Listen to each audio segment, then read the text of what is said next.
ஒரு சின்ன குழந்தை, ஒரு மீறி போனா ஒரு 8 வயசோ 9 வயசோ பையன் அப்பா கிட்ட வந்து நின்று அவன் கேட்கறான், இந்த கேள்வி கேட்கறான். என்ன கேட்கறான்? What is the value of life? அப்பா, வாழ்க்கையின் மதிப்பு என்னப்பா அப்படின்னு.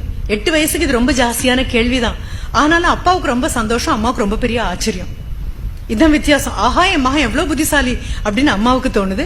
அப்பாவுக்கு என்ன தோணுதுன்னு, அப்பாடா இப்பவாவது கேட்டானே, இப்பவாவது என் வாழ்க்கைக்கு என்ன மதிப்பு. என்ன வாங்கி கொடுக்குற எந்த பொருளுக்கும் அவனுக்கு மரியாதை தெரியல, என்ன வாங்கி கொடுத்தாலும் அது ஒரு பெரிய விஷயமா தெரியல, எத்தனை பாடுபட்டாலும் பெரிய விஷயமா தெரியல. சும்மா அப்பா போனா கேக்குறோமே குழந்தைங்க கிட்ட, பணம் எங்க இருந்து வரும்? பேங்க்ல இருக்கு. பேங்க்ல யாருடைய அக்கௌண்ட்ல இருந்து நீ எடுக்க முடியும்? அப்பா உழைச்சா தானே கிடைக்கும், அம்மா உழைச்சா தானே கிடைக்கும். சரி, கேட்ட அடுத்த நிமிஷம் அப்பா சொல்றாரு, சரி அப்ப ஒண்ணு பண்ணலாம், நீ இந்த கேட்ட கேள்வி வெள்ளிக்கிழமை கேட்டிருக்க, சனி ஞாயிறு உனக்கு லீவு, சனிக்கிழமை என்ன பண்ற அப்படின்னா காலையில உனக்கு ஒரு போட்டி வைக்கிறேன் வா அப்படின்னு சொல்றாரு அப்பா. காலையில பையன் வந்து நிக்கிறான். அம்மாவுக்கு ஒரே கவலை, என்ன கஷ்டத்தை கொடுக்க போறாரு. அப்பா சிரிச்சுட்டே வீட்டுக்குள்ள போறாரு. இது வரைக்கும் அவன் பார்க்காத அந்த வீட்டுல இருக்கக்கூடிய அந்த பீரோனுடைய அவனை அணுகவே விடாத அந்த கபோர்டை திறக்கிறாரு. அங்கிருந்து எதையோ ஒன்னு எடுத்துட்டு வராரு. அது ஒரு சின்ன பொட்டலத்துல பொதிஞ்சிருக்கு. அதை உள்ளங்கையில வச்சுட்டு சொல்றாரு, நீ நேர சனிக்கிழமை நம்ம ஊர்ல சந்தை கூடும், அந்த சந்தையில போய் நிக்கிற, அதுவும் என்ன அழுகின காய்கறி, அழுகின பூ, அழுகின இலை இதெல்லாம் ஒன்னா தூக்கி ஒரு குப்பையில கொட்டுவாங்க. அந்த பக்கம் ஆடு மாடு எல்லாமே இருக்கும். அந்த பக்கம் போனாலே ரொம்ப நாத்தம் அடிக்கும், எல்லாம் அழுகி போயிருக்கு. அந்த இடத்துல போய் உன் கையில நான் கொடுத்துருக்கிற பொருளை வச்சுட்டு நிக்க போறேன். வாயை திறந்து எதுவும் பேசக்கூடாது. யாராவது இது என்ன விலை அப்படின்னு கேட்டாங்கன்னா இப்படின்னு கை காமிக்கிற, அதை தவிர ஒன்னும் பேசிடக்கூடாது. காலையில போய் நின்னா மாலை வரைக்கும் நிக்கணும். சரி அப்படிங்க. அம்மா சொல்லுங்க, அவன் சாப்பிட வேண்டாம், இவ்வளவு சாப்பிட்டா போதும், அவனுக்கு தண்ணி போதும். வெயில் என்ன என் குழந்தை ஒன்னும் ஆக மாட்டான். ஏன்னா நெருப்புல ஒரு விதைய தூவிட்டீங்கன்னு வைங்க, நெருப்புல முளைச்சிருச்சுன்னா வெயில கருகாது. நம்ம சித்தார்த்தர்களை வளர்க்கறதுனால நம்ம குழந்தைக்கு நெருப்பும் தெரியாது, வெயிலும் தெரியாது. இப்போ அப்பா ரொம்ப தைரியமா அனுப்புறாரு. உண்மையா புரிஞ்சுக்கோங்க, ஒரு வீட்டுல ஒரு தகப்பனுடைய ரோல் இருக்கு இல்லையா, தாயினுடைய அன்பு எல்லாருக்கும் தெரியும். ஆனா தகப்பனுடைய பெருங்கருணை என்ன தெரியுமா? அந்த சீற்றம் தான், இந்த கோபம் தான். எப்ப பாரு எங்க அப்பாவுக்கு கோபம், உங்க அப்பாவுடைய கோபம் தான் அவருடைய அன்பின் வெளிப்பாடு. சும்மா இருக்கிற அவருக்கு கோபமே வரல.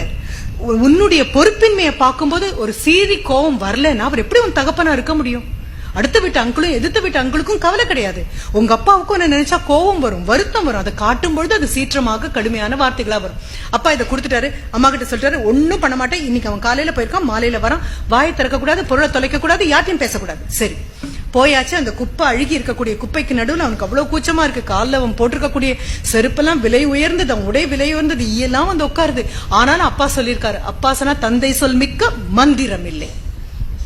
அப்பா ஆண்டு அனுபவிச்சு வாழ்ந்த வாழ்க்கையில அப்பா சொல்றத மிஞ்சி ஒரு வார்த்தை கிடையாது. போய் நின்னாச்சு, இப்படி கையில வச்சிட்டு இருக்கான். பாக்குறவங்க எல்லாம் பாக்குறாங்க, ஏதோ கண்ணாடி மாதிரி இருக்குது உருண்டையா, அவ்வளவுதான். எங்க இருந்தோ ஒரு கோலி குண்டு மாதிரி ஒண்ணு தூக்கிட்டு வந்து நிக்கிறான். என்ன கையில வச்சிருக்க, என்ன விலை அப்படின்னு யாரோ கேக்குறாங்க. பாருப்பா, இத்தனோடு ஒண்ணும் போறாத ஒரு கூழாங்கல்லுக்கு 20 ரூபாய் கேக்குறான். இந்த பிள்ளைங்க எல்லாம் பழைக்கிற மாதிரி ஆயிடுச்சு. இப்போ கையில எதையோ தூக்கிட்டு வர வேண்டியது, வந்து நின்று 20 ரூபாயா, 20 ரூபாய்க்கெல்லாம் கிடைக்காது, 20 எல்லாம் கொடுக்க முடியாதுன்னு சொல்லிட்டு போறாங்க. ஒருத்தரும் வாங்கல. குழந்தை ஓடி வந்துட்டான். மாலையில வீட்டுக்கு வரான். வந்த உடனே அம்மாவுக்கு இவனுக்கு சாப்பாடு கொடுக்கணும். ஐயோ என் குழந்தை கருத்துட்டானே, இதே அம்மாவுடைய கவலையா இருக்கு. அப்பா கூப்பிட்டு உட்கார வச்சு, இத்தனை நேரம் பேசல, இப்ப பேசு, என்ன பா எப்படின்னு காமிச்சேன். என்னடா சொன்னாங்க? 20ன்னு சொன்னாங்கப்பா. 20 ரூபாயா, இதுவே ஜாஸ்தி.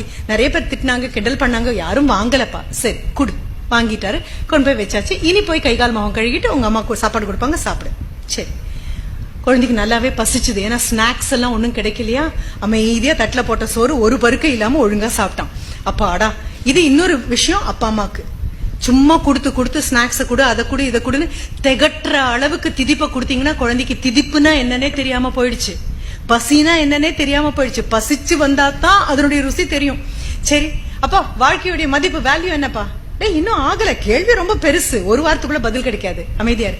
அடுத்த சனிக்கிழமை குழந்தைக்கு ரொம்ப சுவாரஸ்யமா இருக்கு. இப்போ அப்ப அங்கேயே போலாமா? அங்க இல்ல போக போற, இப்ப நீ போக போற இடம் வேறடா. சரி, எங்கப்பா போனோம்? நம்ம ஊர்ல சனிக்கிழமை மியூசியம் திறந்திருக்கும், சனி ஞாயிறு மியூசியம் திறந்திருக்கும். பக்கத்து ஊர் அடுத்த ஊர் எல்லாத்துல இருந்து ஆட்கள் வருவாங்க, எல்லாரும் வருவாங்க.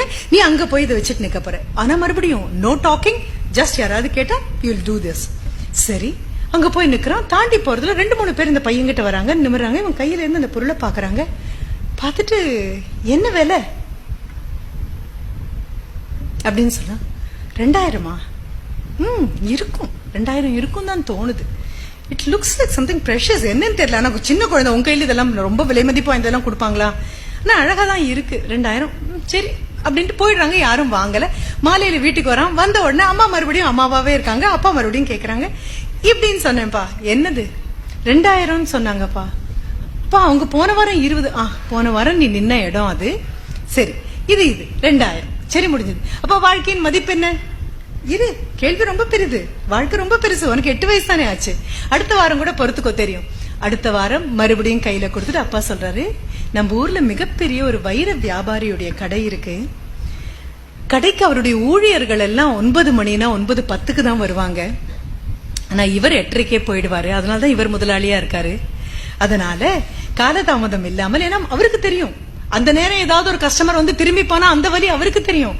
ஊழியர்கள் மாத சம்பளம் தானே, முதல் போட்ட நபர் இவர் தானே. அதனால அவர் வருவாரு. நீ 8:30க்கே போய் நில்லு. அங்க போய் நின்று அவர்கிட்டயும் ஒன்னும் சொல்ல போறது இல்ல. ஆனா கேட்டா இப்படின்னு சொல்ல போறேன். ஓகே, அவ்வளவுதான். பையனுக்கு ரொம்ப சுவாரஸ்யம். போய் நிக்கிறான். ஒரு பெரிய கப்பல் மாதிரி ஒரு கார் வருது. அதுல இருந்து அந்த முதலாளி இறங்குறாரு. இறங்கி வந்து இவனை பாக்குறாரு. பாத்துட்டு இப்படி என்ன கடைவாசல்ல ஒரு குழந்தை நிக்கிறான். அவருடைய டிரைவர் வந்து கடையை திறந்து விடுறாரு. இவர் உள்ள வரும்பொழுது இவன் கையில இருக்கிற பொருளை பாக்குறாரு. பாத்துட்டு வாப்பா உள்ள அப்படின்னு சொல்றாரு. வந்து அவர் உட்கார்ந்து இருக்கக்கூடிய அவருடைய அறை, அந்த சேம்பர் அவ்வளவு அழகா இருக்கு. முன்னால் இருக்கக்கூடிய குஷன் சேர்ல உட்காருப்பா அப்படின்னு சொல்றாரு. இந்த குழந்தை யாரும் இப்படி சொன்னது கூட கிடையாது. உட்கார்றோம். கையில இருக்கக்கூடிய பொருளுக்கு முன்னால ஒரு வெல்வெட் துணியை விரிக்கிறாரு. இது வெய்யம்மா அப்படின்னு சொல்றாரு. வச்சதுக்கு அப்புறம் கையில அந்த பொருள் எடுத்து பாக்குறாரு. ஒரு பூத கண்ணாடி கையில மேக்னிஃபைங் கிளாஸ் எடுத்து அதை மறுபடியும் பாக்குறாரு. எல்லாம் பார்த்துட்டு, சின்ன குழந்தை உங்க கையில யாரு இதை கொடுத்தாங்க? குழந்தை ஒன்னும் பேசல. அதுக்குள்ள அந்த சிப்பந்தியை கூப்பிடுறாரு. வந்த சிப்பந்தி கிட்ட, குழந்தைக்கு ஏதாவது குடிக்க கொடுங்க. எப்போ வந்து நிக்கிறான்னு கூட தெரியல. குடிக்கிறதுக்கு ஏதோ கொடுக்குறாங்க. இவனுக்கு ரொம்ப ஆச்சரியமா இருக்கு. இவன் அவர் மதிக்கிற விதமே வேற மாதிரி இருக்கு. குடிச்சு முடிச்சதுக்கு அப்புறம் நிமிர்றான். நிமிர்ந்ததுக்கு அப்புறம், என்ன வேலை? ஒன்னும் பேசாம உட்கார்ந்துருக்க. என்ன வேலை? நீ சொல்ற வேலை கம்மி தான். யார் கொடுத்தாங்களோ அவளையும் கூட்டிட்டு வாப்பா.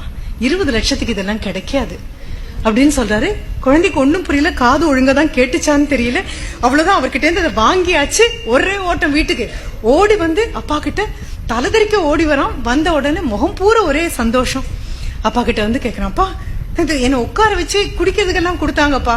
எல்லாம் பண்ணிட்டு அந்த கடையினுடைய முதலாளி என்கிட்ட சொன்னாரு, என்ன விலைன்னா 2 அப்படின்னு. 20 லட்சத்துக்கு இது கிடைக்காதுரா. உன் கையில யாரடா இதை கொடுத்தாங்க அப்படின்னு சொல்லி முடிக்கிறதுக்குள்ள எடுத்துட்டு ஓடி வந்துட்டேன்ப்பா. அப்பா இப்ப சொல்றாரு, வாழ்க்கையினுடைய மதிப்பு என்ன? What is the value of life போது அப்பா என்ன சொன்னார் தெரியுமா? உன்னுடைய திறமைகளை எங்கே விற்கிறாயோ அதை பொறுத்துதான் உன்னுடைய மதிப்பு. ஊருக்குள்ள இருக்கிறவங்க எல்லாம் கூழாங்கல்லுக்கு பாலிஷ் போட்டுட்டு இருக்கும் போது நீ அதற்கு நடுவில் இருக்கக்கூடிய வைரமாக இருந்தால் கூழாங்கல்லாக மட்டும்தான் நீ பார்க்கப்படுவேன்.